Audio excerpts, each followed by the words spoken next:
Danciel stood outside Sonoria's bedchamber, waiting impatiently for her to finish changing. The image of his brother standing so close to her sent a pang of possessive irritation through his chest, making Danciel clench his fists as he bit back an angry growl. What was going on between the two? There was something about the close proximity he had witnessed that made a feeling of uneasiness form in the pit of his stomach.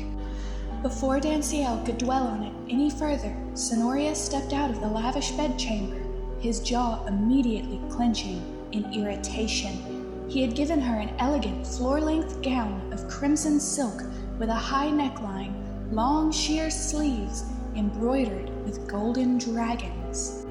However, Sonoria had cut the skirt to knee length, placing black petticoats beneath with fishnet tights hugging her slender legs.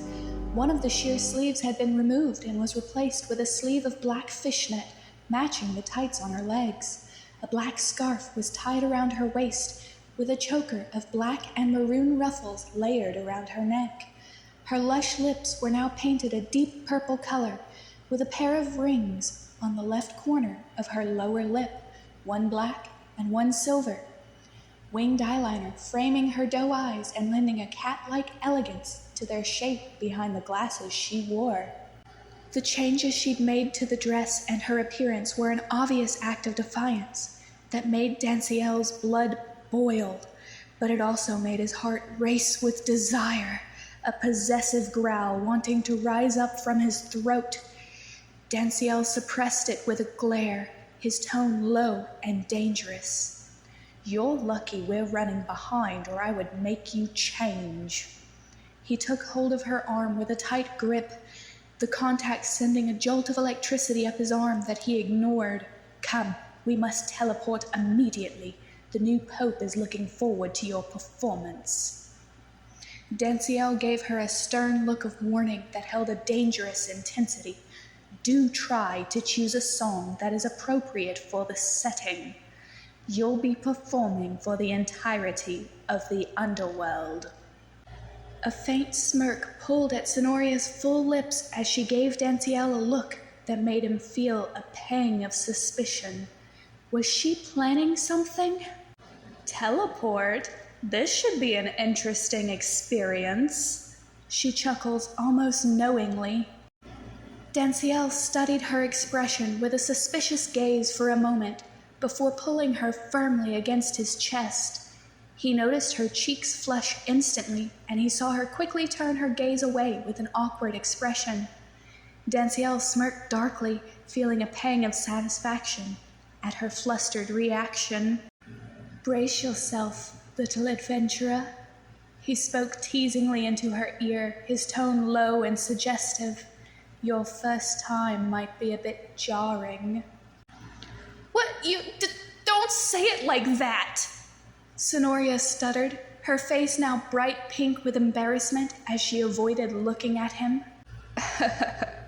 "I don't know what you mean," Danciel replies with a low chuckle, relishing in the effect his words had on her. His expression became serious as he tightens his hold on her. "Hold tight, little adventurer. This will be a bit disorienting at first." Danciel began to focus his energy, first connecting his aura with Sonoria's, which proved easier than it should have been for a first time. Then he carefully began to shift their vibrations to match that of their destination.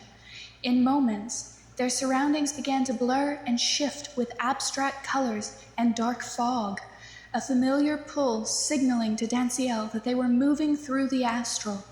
He noticed that Sonoria's doe eyes were wide with fascination, and Danciel couldn't help feeling satisfied that he had captured her interest. When the shifting energies began to settle, taking shape, the pair found themselves in front of a large, elegant mirror framed in gold, similar to the one they had stood before, at his castle. "Come, little adventurer," Danciel commanded, taking her hand with a prideful smirk. "Our audience awaits. We mustn't keep the new Pope waiting." Danciel led her into a large, extravagant dining hall, decorated with luxurious furnishings.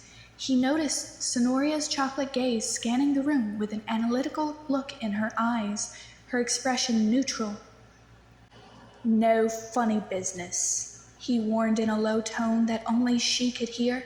"I'll be keeping a close eye on you, little adventurer. You will not like what happens should you defy me." Giving her no time to respond, he led her onto the stage that all of the dinner tables were facing. "I do apologize for the delay," Danciel spoke into the microphone with a charming tone. "My future bride had a bit of a wardrobe mishap." That earned a few chuckles from the crowd and a cold glare from Sonoria herself. "Pope Leo," Danciel addressed the new pope, who was sitting at the table in front. "We welcome you to our ranks. You've done incredible work in rising to your position. I have no doubt that you'll command the religious communities with as much, if not more, calculation than your predecessor." The man dipped his head respectfully to the Dragon King's welcome, his expression unreadable as his dark eyes lingered on Sonoria's style of dress in a way that made the possessiveness within Danciel flare up.